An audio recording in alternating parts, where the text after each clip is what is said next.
Good morning, Mr. Keenan. Good morning, sir. I want to start at the beginning of your investigation. You were sent to investigate the Gambling Commission as a whole, right? That's right. I was looking for corruption. And on March 2nd, you decided to take a turn in your investigation by meeting with one Corey Hyde. That's right. And Corey Hyde is the executive assistant to Avery Bancroft. Yes, that's correct. You were working as a staffer under Chase Covington himself, right? I was. So to get closer to Avery Bancroft, you thought it'd be a good idea to bring Corey Hyde into your investigation. That's correct. So on March 2nd, you revealed that you were an undercover agent to Corey Hyde. I did. Like I said earlier in that meeting that Ms. Hyde and I had. Yes, but you actually pressured her into working with you, right? Objection. Substantially more prejudicial than probative. May I explain?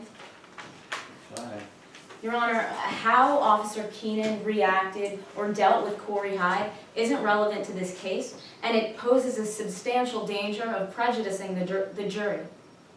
Your Honor, I use the term pressured because, if I may proffer, he goes to put false information into Corey Hyde's head that he has some sort of evidence against Corey Hyde to bring forth if Corey Hyde didn't involve himself into the investigation. This is cross-examination, I'm gonna allow. Yes, Your Honor.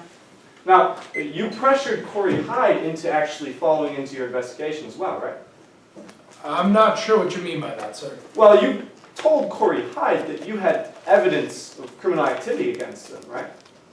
I did tell her that, yes. So you lied to Corey Hyde. Sir, my name was a lie in this investigation. To be undercover, it's necessary to take such steps. But you did lie to Corey Hyde. No, I did not. Well, you did tell Corey Hyde that you had evidence against him when you didn't. That's right. As part of my undercover operation, I did. And therefore, Corey Hyde followed into your investigation, right? Yes, at that meeting, Corey Hyde agreed to work with me as an informant. Now, Corey Hyde ended up setting up meetings between you and Avery Bancroft and Covington, right? She did, yes. And you requested that to happen. Yes, I did. And one of these meetings was April 13th, right? That's right. And in this meeting, Corey Hyde leaves to go to the bathroom at one point, right? If I remember correctly, she did, yes. And that leaves you, Avery Bancroft, and Chase Covington in the room alone. That's right. If I'm not mistaken, that's when Miss Bancroft wrote on the napkin, correct? That's right. She wrote, yes equals 150,000, and gave that napkin to Chase Covington. And you, Avery Bancroft, and Chase Covington were the only people to witness this. Well, that's correct, yes. I want to talk about how long you've been working on this investigation. Now, it began roughly in 2013, right? Yes, July of that year. And ended in 15. That's right, in April when we arrested Chase Covington for accepting that bribe. So that was roughly around 2 years, correct? I'd say about that, yes. So there was another meeting scheduled for April 16th of 2015, right? Yes, there was, and that meeting did proceed. This meeting, Chase Covington didn't actually show up, right? No, sir, he did not. And this meeting ended when you and Avery Bancroft and Corey Hyde left to go look for Covington. That's correct. So when you went to go look for Covington, you couldn't actually find Chase Covington, right? No, sir, I didn't see him when I was looking for him in the casino that day. But you did find Avery Bancroft down in the VIP room. That's right, and when I reviewed the security tapes later, I saw footage of Chase Covington in the VIP room as well. Right, but you actually spoke to Avery Bancroft, right? I did, yes. And Avery Bancroft actually told you that I couldn't go through with it. Objection. Hearsay.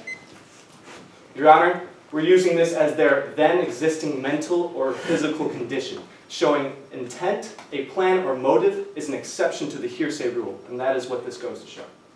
This doesn't show Miss Bancroft's intent or plan. This simply says I couldn't go through with it. That's a statement that asserts truth value and is made by Miss Bancroft, who's an out-of-court witness. Your I'm Honor, gonna overrule it, and the jury will give it whatever way it gives. Yes, Your Honor. now, Ms. Bancroft actually told you that she couldn't go through with it. That's right, Ms. Bancroft did say that to me. But she also said that she still thought that Chase Covington would vote in her favor. Yes, she said that. I want to backtrack now. I want to go back to a phone call on April 15th that you overheard between Chase Covington and Avery Bancroft. All right, I could do that, sir. Now, you talked to Chase Covington straight after this phone call, right? Yes, I did.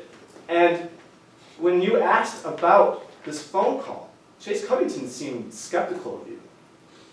Again, I'm not sure what you mean by that. Well, when you asked about this phone call, Chase Covington seemed skeptical of your questioning.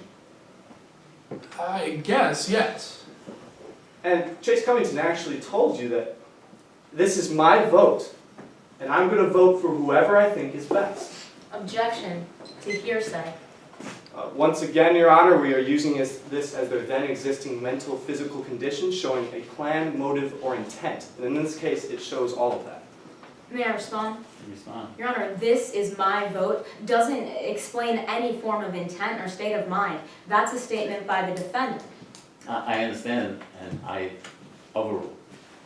Now, Chase Covington actually told you that this is my vote, and I'm going to vote for whichever candidate I think best. That's right, Mr. Covington did tell me that. So, to be clear, Mr. Keenan, at the end of your 2-year investigation, you never actually saw Chase Covington accept money from Avery Bancroft.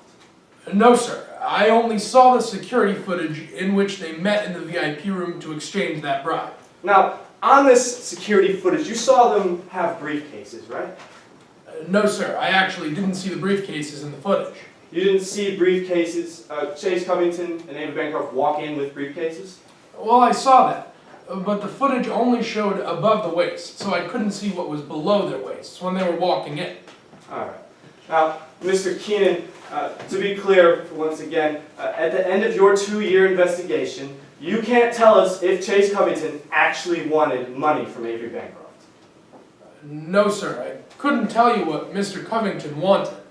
Thank you, Mr. Keenan. I have no further questions at this time.